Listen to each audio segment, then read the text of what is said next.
Erokamano kuom keto Ramogi TV kaune wang' sai chenro mar ICHWELO wantiere kae ndiye wadhi goyo mbaka gi jood bura ma ibiro kae ndi saa 3 e buch jopiny.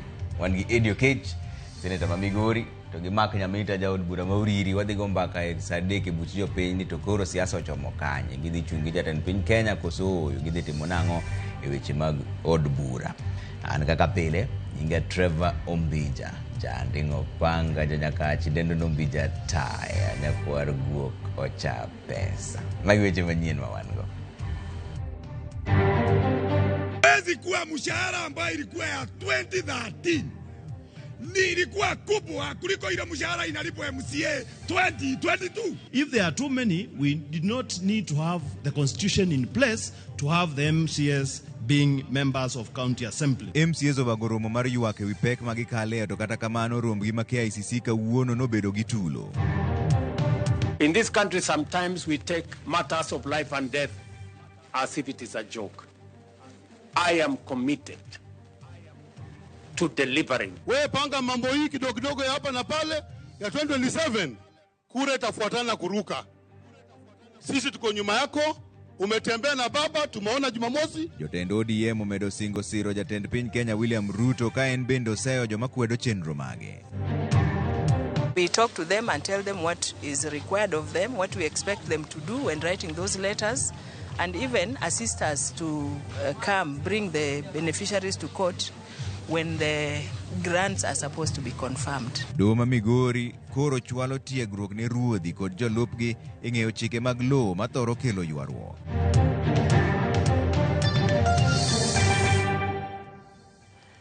Erokamano wantiere ka gi Belinda Phillips nyargi makala e mogogo mbaka kae ndiye jatend piny William Ruto koro seyo oganda jo Kenya manyiero chenro mag dongruok mosebedo kochwale gwenge mopogore pacho ka ahinya ta apaya manoyango ni biro losi chakre Isiolo nyaka Mandera ma jo Kenya osebedo ka lwere gode e mbui ni tiyo mana tij mako nyinge gwenge. Ruto wacho ni sirikande oikore makare mar neno ni chenro makamano odhi nyime e yo maler. Komachielo jakom mar ODM e kaunti ma Nairobi George Aladwa, jaod bura ma Mathare Anthony Oluoch kod jotelo mamoko mag ODM omedo siro paro mar tiyo kanyachiel gi Ruto ahinya to e kinde ma josiasa temo yiero kweth ma gibiro riwore godo kaka ikruok ne yiero mabiro bang'e. Last week or the week before, I was in northern Kenya and I did announce a major road artery that will be constructed from Isiolo through Wajir all the way to Mandera. And many people assume or think it is a joke. Let me tell you, good people, you know, in this country sometimes we take matters of life and death as if it is a joke. I am committed to delivering. Wewe panga mambo hii kidogo ya hapa na pale ya 2027 kura itafuatana kuruka. Sisi tuko nyuma yako. Umetembea na baba, tumeona Jumamosi, last week tumeona, na hiyo ni heshima kwa ndugu yako mkubwa. Na unapotembea ndugu yako mkubwa na mwingine anacheka, wewe cheka na 2027 tutachekana na wewe. Na nawakumbusha wale ODM wanaongea huko kando. Waongee tu, lakini sisi ODM original. Rais ni William Samoei Ruto. If there is one reason why I am associated with the president, mimi mambo ya 2027 watatupanga na baba wakisema tutafuata. Watatupanga na wale watu wanasema AU sijui nini, wakitupanga na baba 2027 hiyo tutafuata.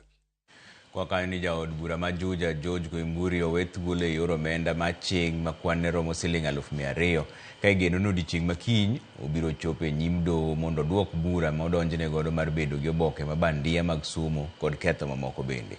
Jaod bura no chwale do makiambu kinyi makawuono kitude kod ketho mar maberio motingo tiyo go oboke penj mar nek mabandia e kindiga mar 2011 nyaka 2012 mar mbalariany mar JKUAT.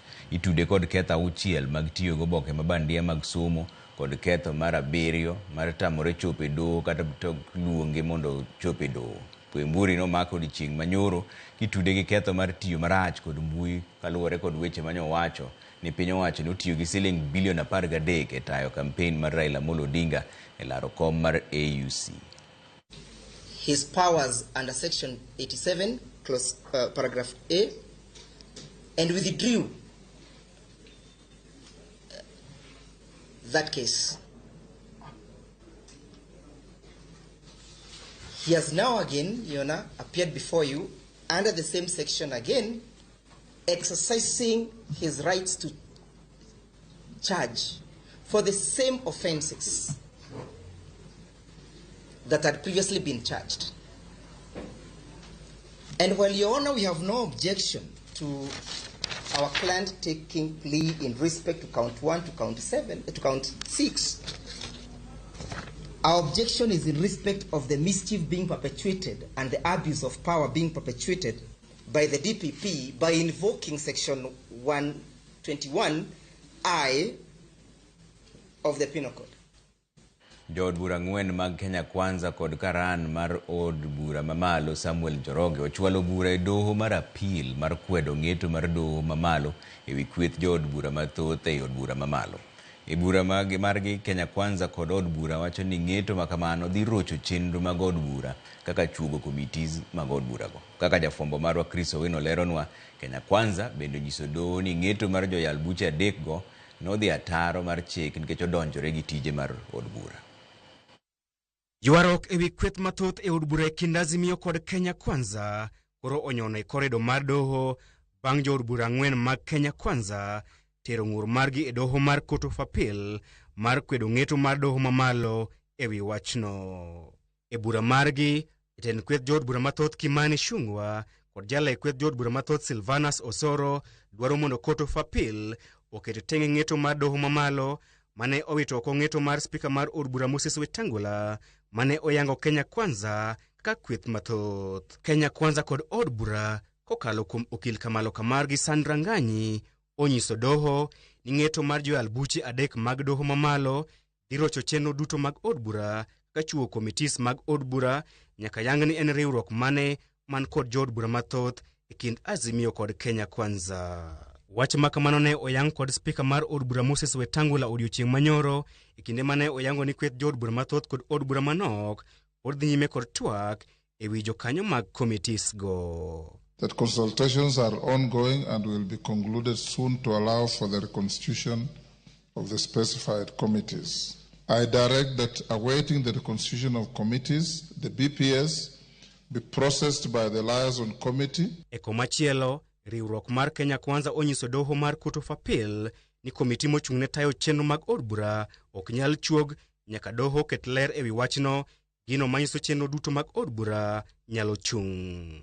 Mabiro kalure ni jokanyo mag komiti mochung'ne tayo chenro mag od bura nyaka wuogi kweth jood bura mathoth kod od bura manok gino mapok otimre nyaka sani bang' riwruok mar Azimio golo jokanyo magi o komitino bang' spika mar od bura Moses Wetangula yango Kenya Kwanza ka kweth mathoth. E ng'ur margi, Kenya Kwanza bende onyiso doho mar Court of Appeal ni okang' mar joyal buche adek mag doho mamalo wacho ni ng'eto mar Wetangula ne odhi ataro mar chik en donjore kod tije mag od bura. E komachielo, Kenya Kwanza wacho ni chike matayo duond buche mapacho kae omiyo duond buche thuolo mar loso riwruok mar siasa mag hero kendo ok nyal chungi gibedo kod riwruok mar siasa ma ok gidwar. Chris Owino, Ramogi TV, Nairobi. Riwruok mar MCAs mag County Assembly 47 motisi ni County Assemblies Forum koro ywak ni duol machano osach jotije sirikal orange kwayo margi mane gipedho mondo medgi osara. Ka gitimo romo margi KICC Nairobi ka MCAs bende okoni gidwaro mondo omenda mar dongruok mar ward owinjo ketie chik mondo wuog achiel kachiel e aguch migawo mar omenda. Kaka jafwambo marwa Walter Nyambaga lero, romo mar MCAs go kata kamano ne obedo gi tulo kawuono. E kinde romo mar riwruok mag MCAs mag counties mang'wen kod abiro midendo ni County Assembly Forum e yo machuok kaf, jotelogo owuok tung' mosuo kod duol marango osara pachoka SRC kagidwaro ni mondo medgi osara ma e lweny mag gisebedo kagego nyaka sani to pok giyudo dwoko. Hezi kuwa mshahara ambayo ilikuwa ya 2013 ni ilikuwa kubwa kuliko ile mshahara inalipwa MCA 2022. Haiwezekani. Tukatoka hapo tukasema ya kwamba SRC ituweke kwa job group. Haiwezi kuwa ati MCA huyu yuko hapa anaambiwa ya kwamba MCA na oversight the governor who is earning $1 million na pia yako na unamlipa shilingi 86 alafu unamwambia ati aka oversight governor. Is that possible? MCS wacho ne kaloch gwenge ne ochakore e od bura mar higa mar 2013 ne gin kod osara moingo silings 200,000 gi wiye. Kata kamano gisani to gin mana kod osara mapuot ka usimbui kata odoko ni gin kod ting' mathoth kendo jodak poto kuomgi pile ka dwaro kony. Seche mane wawuok 2017 nwaweyo ka basic salary mar MCA ne en siling 245,000 basic salary ka onge allowances ne wan gi sittings 32 e dwe to sitting achiel ne en 3,900 kapok ogol tax. Kane igo kwante to onge MCA mane nyalo bedo gi pesa matin ne siling 363. Ka wabiro to wayudo ka SRC o review salary mar MCA odwoke piny kuom onene kwa siling 245 nyaka siling 86,000 basic salary mar MCA. Principals wa high school na wote wanalipwa double my money na wote wanalipwa na serikali. So why should the MCA earn less because there are too many in this country? If there are too many, we did not need to have the constitution in place to have the MCS being members of county assembly. MCS bende dwaro ni mondo losi chik mabiro chiwo thuolo mondo chwal ne gi omenda mag dongruok mag ward kawuok e migao mar omenda. Bende gikone Senate mondo konygi njonyo paro mar chik moro makundo sirikal mondo migi omenda mag menyo tije tend county. We call upon the head of state and the Senate to fast track measures ensuring county assemblies financial autonomy. The issues have been raised in this forum.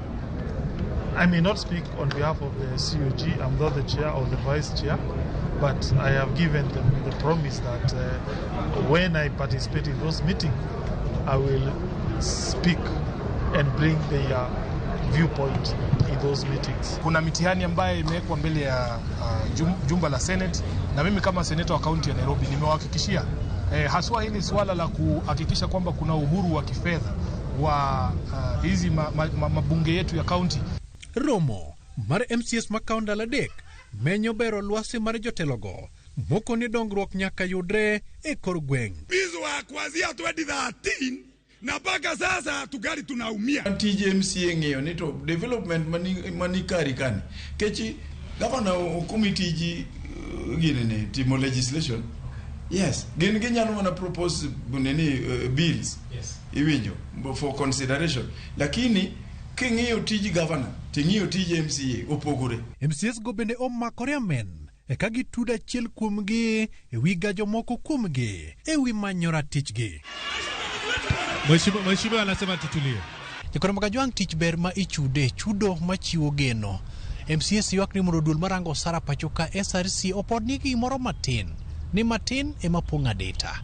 Walter Nyabaga, Ramogi TV, KCC, Nairobi. Piny owacho yango ni gisechako chenro mar kawo okang' mar chik ne jotelo matiyo e apise piny owacho ma oyudi gi mibadhi. Ibiro chungi mondo mi gikaw ting' mar gimoro amora ma olal e apisi piny owacho. Maendi en kaluwore gi oboke ma owuok e migawo mar jotije piny owacho ma oyango ni mibadhi mosemono sirikal chopo chenro magi makare. Lidio Keyo nigi ler mar wachni. Kayor tieko mibadhi ma osebedo ka ogo tache thoth apise mag piny owacho, migawo mar jotije piny owacho yango ni gisechako chenro mar rakore gi midhiero ma kamano achiel kachiel gi apisas mag sirikal ma ibiro yudi gi mibadhi. Migawo no wacho ni mibadhi osebedo badho ne piny owacho chopo kare chenro mar bottom up economic agenda mane geto timo dongruok ne jopiny. Mibadhi no osekelo lal mar mwandu, kethruok mar mwandu mag piny owacho, tiyo aoyaye gi pes piny owacho, keto tenge omenda ne chenro ma ok owinjore, kuo mar omenda kachiel kod golo omenda ma kwan ne ok owinjore gi mano mowinjore bed ni golo. Migao no yango ni ibiro keta pisa mag piny owacho bedo kod ting' e mwandu mag sirikal ma olal ka oyud ni ok giluwo chike mata omenda mag piny owacho. Gitiyo marach gi omenda mag piny owacho kod rem chulo gope mag piny owacho kaka owinjore gi omenda ma otengne gope ma kamago. Ponono ni oyuda pisa mar piny owacho gi ketho mar mibadhi. Migao no wacho ni ibiro kawnegi okang' mowinjore mar chik kendo ibiro ketgi gi kaw ting' mar mwandu sirikal ma olal kama oting'o chudo mag omenda molal, duoko mwandu mokwal gi mamoko.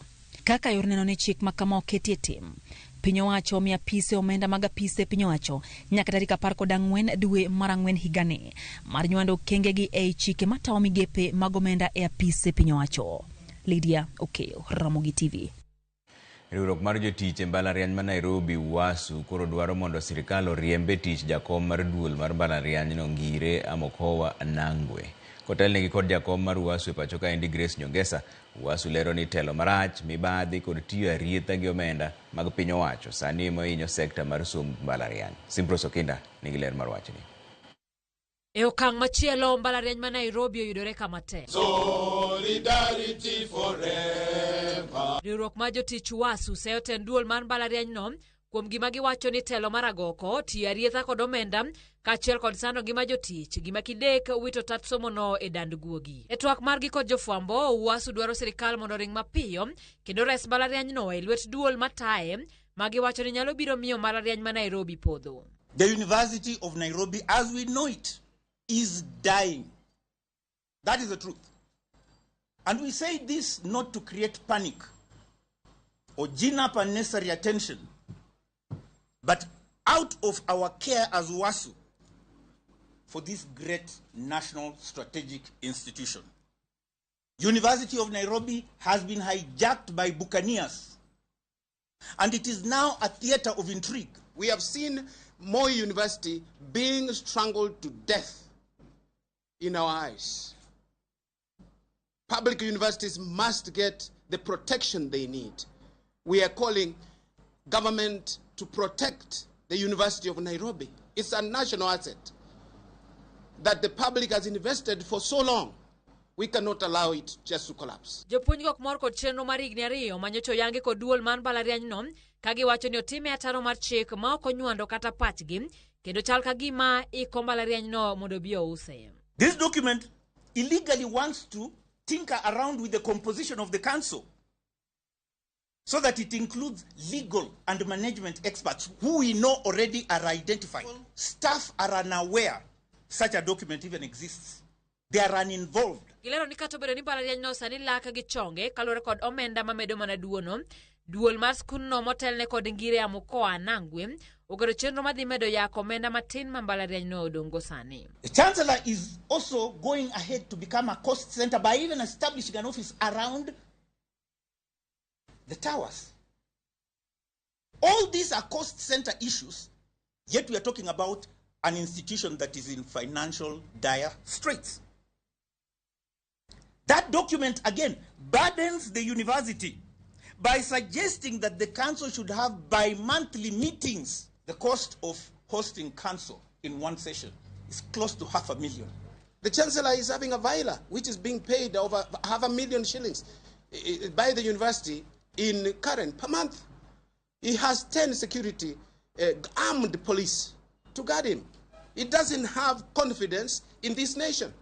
He's from a different country, from outside Kenya, and if he thinks that Kenya or Nairobi is so unsafe for him, he should go back to his home country. UASU koro dwaro mondo duol makedo gi mibadhi EACC okaw okang' ne joma sani ong'amo dhoggi ne yako mwandu mag mbalariany no. Business people out here and politicians that are now struggling with what to take from the university. There's some who have actually eyeing land that is just behind KBC, the studio there, between Boulevard, around there, apartments that belong at the graduate apartments. They want to grab it. This is a fact. Let them say it is not. UASU geno ni sirikal dhi winjo ywaggi kendo kawo okang' mowinjore mar reso mbalariany no e lwet achudhe. It shall never be divided. Simpros Okinda, Ramogi TV. Duol mochung'ne keyo yedhe pacho kae KEMSA bando piny owacho mag counties ma pacho kae ndio omenda maromo siling bilion 3.5. KEMSA kokalo kuom jakom mar duolno kod jata tije ma kojolo golo kwayo makamano mar yudo omenda mabiro konyo e chulo gope mag counties kaka yor neno ni chenro mag counties ok ochung'. Ne giwuoyo e kaunti ma Mombasa e kinde romo mar neno ni chenro mag thieth ne ji duto oyudo sir motegno ka duol mar KEMSA to wacho ni nitiere yedhe moromo ne jotuo mag ayaki ma osebedo gi luoro kaluwore gi okang' manokaw gi jatend piny America Donald Trump mar ng'ado kony mag yedhego. Of course, there are issues that are on our way, issues of long outstanding debts by counties and other stakeholders that we do business with. We are in talking terms with them, and governors and the management of counties. We're really in talking terms to have these debts settled as soon as possible through very, very proactive measures, making use of the prevailing laws that have been enacted around the Facility Improvement Fund. We play a very, very critical role kwa hiyo program ya Shisha kufaulu.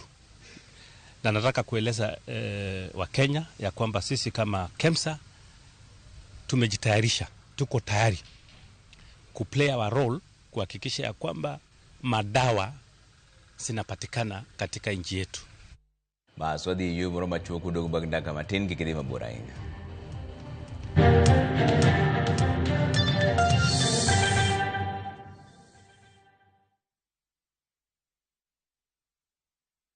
Love is a beautiful thing, and this February, View Sasa is all about love. Watch Boy Child Under Siege as Ochi and Linda get ready to eat a nicely prepared meal. Kuna mtu ameita zimamoto?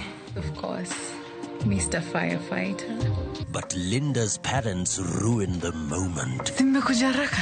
In Love Bads, Annie and Farida fight over Jimmy's love and attention. So is this all about the movie? It's not. It's either me or her. And in a brand new season of Monica, Monica's love for Mariga is unmatched, but her obsession over Bob is undisputed. Watch all these and more romantic stories only on View Sasa. I miss your touch.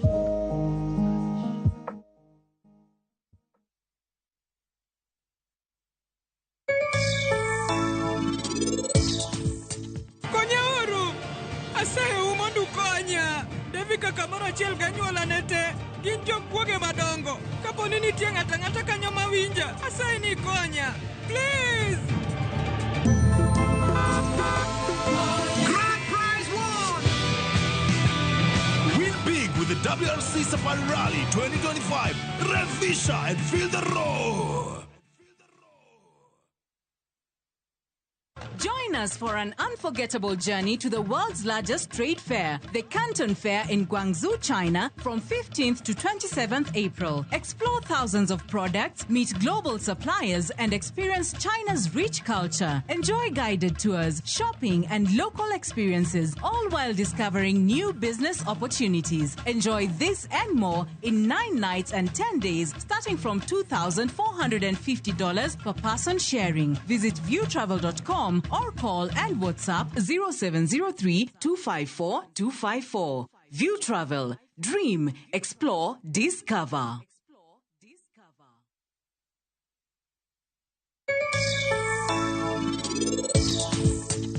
Greenhouse inch wapidhe nyanya. Nyanya ne gimoro biro ne dwa mako miluongo ni wilt, bacterial wilt. Koro wapidho cabbage ni as a biological control mar the wilt. Alot mar ang'ina ni dwaro pi mang'eny. Idwaro ni lowo ng'ich ne seche te kata omodho mana maber. Then the other problem wan go be maduong' en pricing. Kaendi pok ji odhie pricing mar per kilo. Ng'ato dwa ni cabbage ki cabbage to pimo e lwetene to wacho ni ma mima. Indulge in the moment. Every spoonful Delamere real fruit yogurt.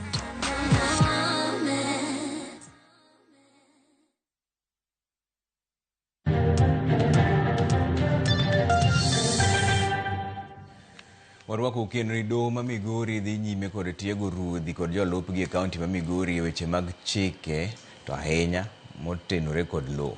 Kaka jafwambo marwa George Juma leronwa chenro go geto timiyo gi nyalo mar yalo buche mag lowo e yo makare moluwo chik. Cases go mag lowo to ahinya mago ma ipogo kind familia kata ma iloko e nying ng'at machielo osebedo ka medore e doho ma Migori e kaunti ma Migori.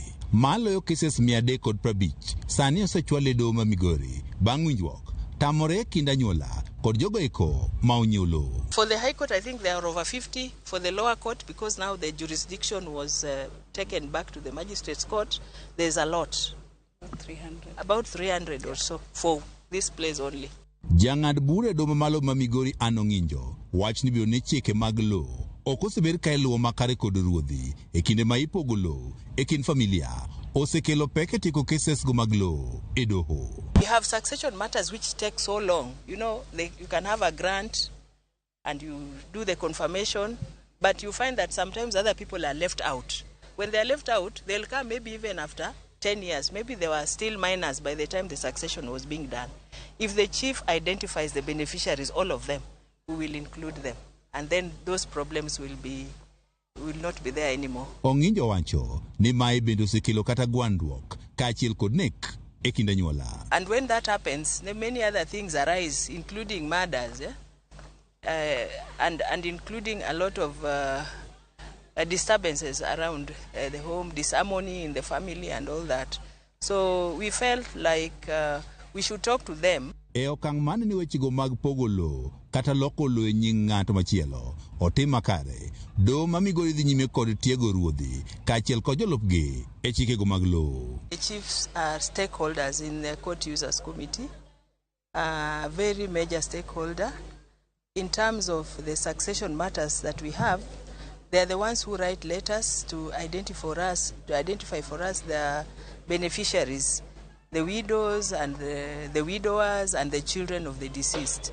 So sometimes we find that their letters are forged, and the people who come to seek to inherit are not actually the beneficiaries.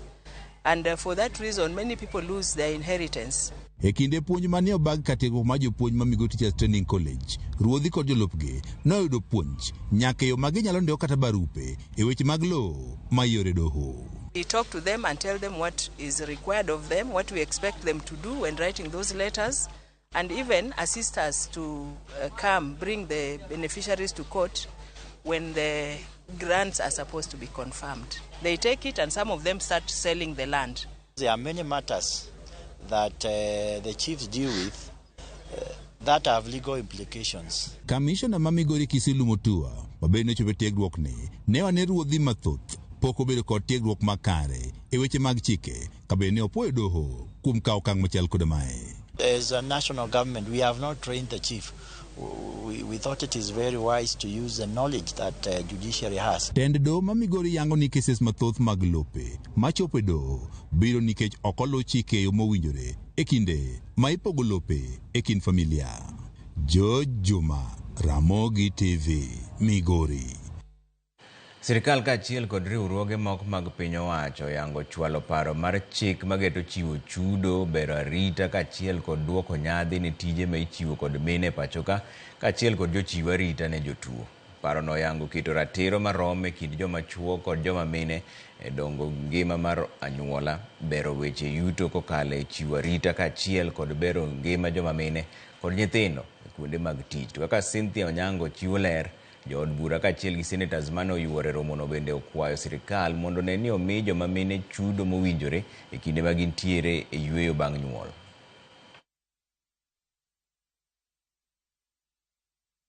Duto manochuo kaachiel koda mine, joma mine kawo mohewo seche 4 ka gitiyo tije ma ok chulgi, ka joma chuo to kawo matin ne saa 1 odiechieng' ka odiechieng' ka gitiyo tije ma ok chulgi. Pogruok mar mohewo seche 3 e odiechieng' kodiechieng'. Kaka okang' mar kedo kod akweda e kind chwech ma opogore weche tije mag pacho kaachiel kod chiwo arita ne jotuo, sirikal oyango chwalo paro mar chik mageto keto marom tije ma itiyo kod chwech ma opogore mondo konye bero ngima oganda duto e tije duto ma gitiyo. Giwacho ni kata obedo ni joma mine tiyo tije mang'eny e dala, tich ma gitiyo ok osemi nyadhi ma oromo kendo chudo ma owinjore bende ok osemigi. Mostly men and women who will be spending all their time, as we are going to see the statistics in a short while, doing or providing care, and no one cares. At the end of the day, you are like you have not still done work. And even the effort to even calm a baby who's crying the entire day, that's a skill. And so we will need to recognize some of those things that are remain invisible for us to demonstrate the need to invest in the care issues.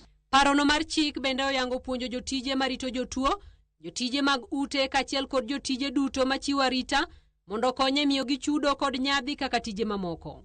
Ma bende igeto ni biro konyo e kedo kod tuoche mag obwongo mahinyo chando jogo marito jotuo e kinde ma gidwaro kony. Who cares for the caregivers? For those that we know who have had patients who are terminally ill, you end up get affected so much as you are taking care of the patient who's about to die. Now, who takes care of your mental health? Who takes care of your even physical health? And who even pays for the time that you are spending taking care of that patient? Catherine Manyo korka kore wacho ni dwaro nitiere mar joma odak konyore tije mag ot mondo kel ranyisi mar tiyo kanyakla ne nyithindo to ok neno dichuo matedo kaka ng'at madhako ingo gi teko. Jaod bura mar kaunti ma Homa Bay, Dr. Joyce Bensuda, bende okwayo jokanyo mondo sir parono. The responsibility both at home and outside home should be shared. It is actually not a weakness if a man decides to go to the kitchen and prepares a meal. It is not a weakness. This will bring a lot of respect in families and even bonding.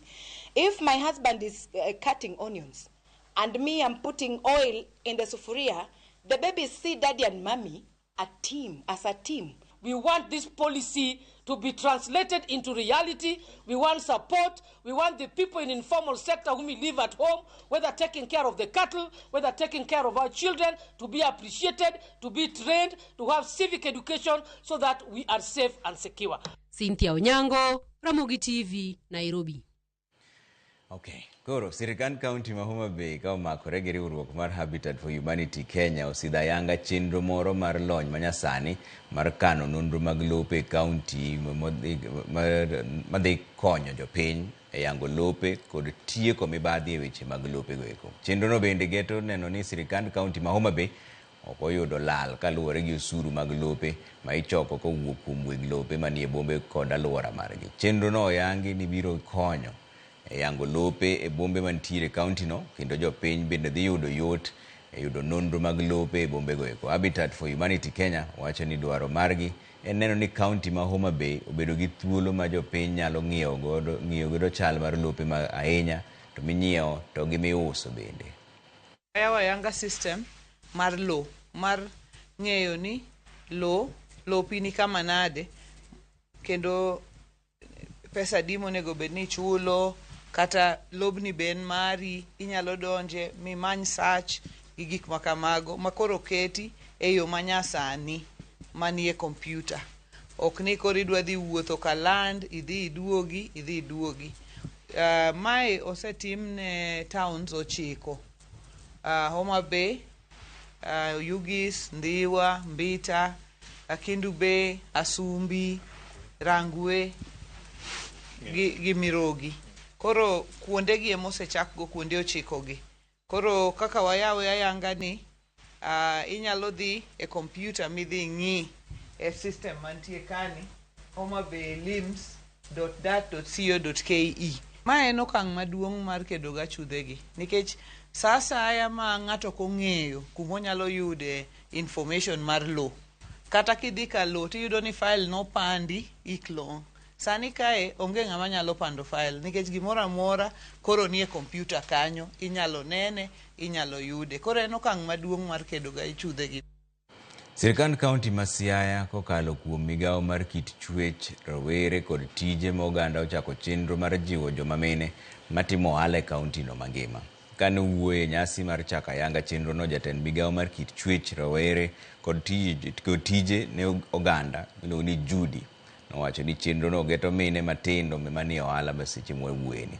Judy bende wacho ni kwan mine go magigeto romo 300 ma ibiro chak godo kendo ibiro tiegi mar mondo giyud nyaka sir mar piny owacho ka chenro no endo. Gichano chiwo mabul mabiro konyogi e kinde ma gitimo ohandgi.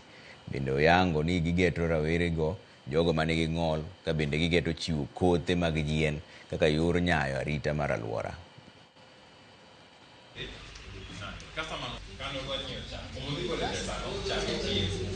To chuny dala en mana miyo, emomiyo wachako gi mine. Pesa mar ohala to nitie. En mana ni jowa ok ong'eyo kaka ginya yudo pesani gi kaka ginya tiyo gi pesani. Emomiyo waketo puonjni mondo ochopne mine matimo ohala. Pesani nitie National Government miluongo ni Women Enterprise Fund. Koro mano be wapuonjogi kaka ginya yudo. Puonj mokwongo ni wa target mine 300. To ka watieko mine to dwe manyien wachako yudhe.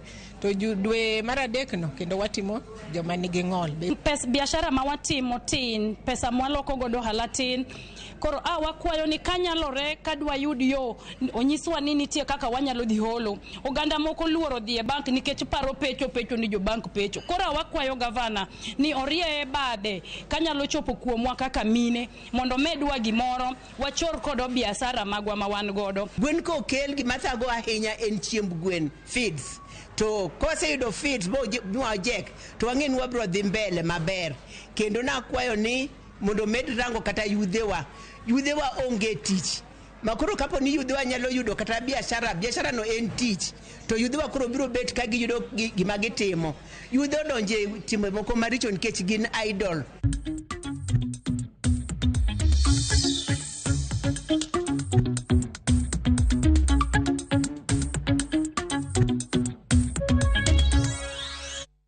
Jatend piny Kenya William Ruto telo ne nyasi mar yango chenro mar keyo teko sitima ma ikawo kuom chieng' ma idendo ni Kenya Off-Grid Solar Access Project. Jatend piny noyango chwalo teko sitima mar solar e kaunti 13 pacho ka endi ahinya mantiere kuonde ma oro ng'enye kendo pok oyudo sitima nyaka kawuono. Nyasi no mane obagi Stima Club e boma ma Nairobi okelo kanyakla kambi mar keyo teko sitima pacho ka en Kenya Power kachiel kod mano mar REREC. Iketo sei mar chakruok chenro madhi muonyo maromo bilion 11.6.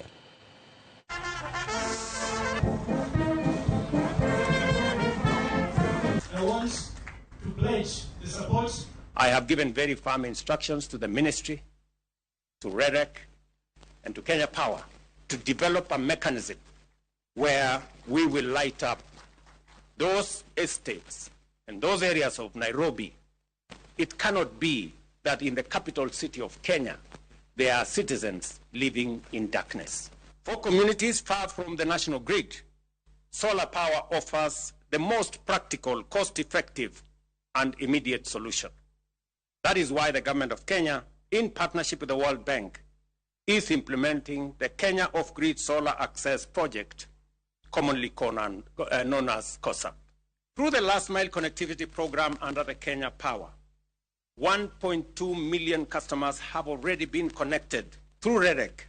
We remain committed to achieving a 100% clean energy grid by 2030.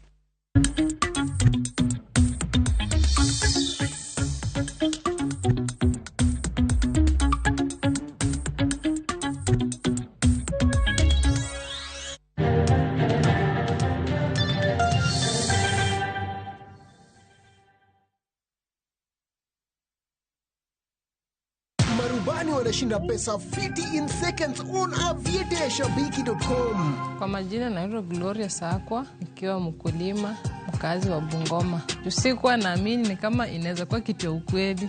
Huwa naona tu kwa TV watu wakicheza wakisema wameshinda, nikajaribu na 50 bob. Huwa natamani sana kufanya biashara. Kiwa nimepata hii pesa, nimejua sasa naenda kufanya biashara. Si mchezo ya wanaume, hata ukiwa mama utacheza na utashinda. Win millions in seconds. Cheza aviateshabiki.com. Not for persons under the age of 18.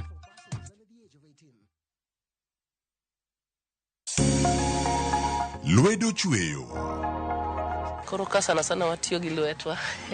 Rom gi joma oseloko kit ngimagi kendo giseloko pok margi obedo ohala. Bechgi ni malo nikech kaka yudo materials di mang'eny. Duto en wach chwech, pok, tich matek kendo tiyo matek. Tim giri mitimo no, kikete chunyi tikete pachi. Mamiyo lek bedo adiera. Pok opogore. Tich ang'wen, saa 2 okinyi kod Sharon Ong'ao. kik bai.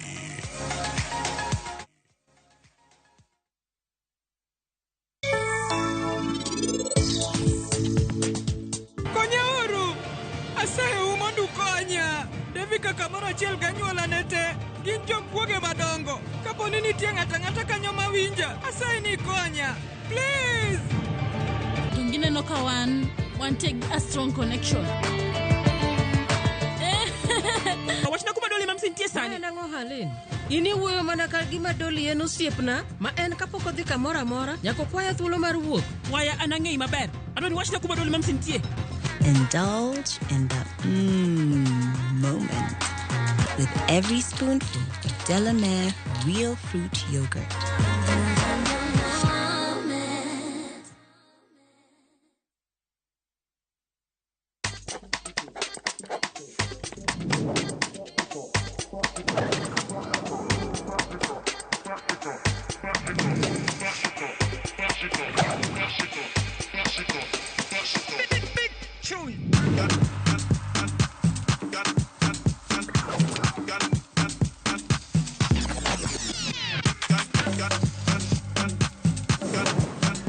Yore mang'eny mag bik gin duto makende.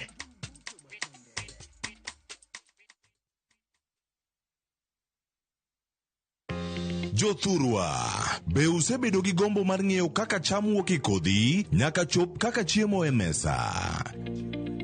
Dibed ni dwaro chako pith makelo omenda, kose dwa chako pur mana mar chiemo e dala? Wakelo ni yore mag chako magi duto e chenro mar pur gi ohala, pur manyasani kendo manigi okang' mamalo to kelo yuto mathoth. Piny olokre dhi e teknoloji, kendo puro kenana pur kaka ne manyachon. Kuonde kwath osedok matin. Tinyalo bet gi dhiang' achiel mar grade, tikete e ot, tiomone chiemo to ochiemo. Pur mchele ber kendo nyalo teri mabor. Ngimani be nyalo lokore gi higa 2 kende kitiye yo morere. Pur gi ohala kelo ni jopur kendo joma olony e weche pur. Chieng' tich adek, saa 1:45 otieno, kik bai.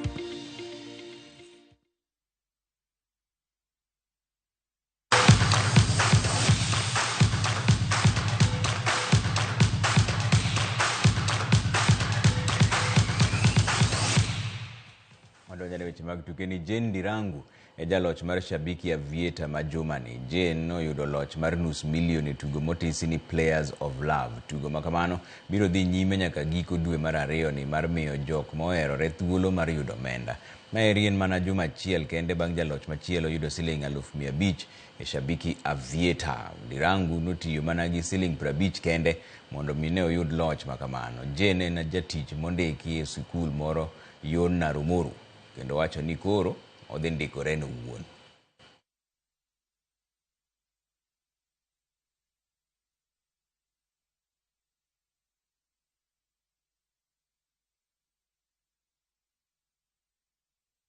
Hii mchezo niliona watu wameanza kushinda kwa TV, ndio nikakuwa interested sana kuanza kucheza. Nikaona wako na weekly, kuna mtu anaweza win 500, nikajaribu na nikapigiwa simu siku ya Jumatatu, nikaamini mshindi wa 500,000. Nilifurahia hadi kufanya kazi. Hii pesa kwanza nimepanga kuanza biashara yangu, niache kuwa mwajiriwa sasa, nianze business yangu.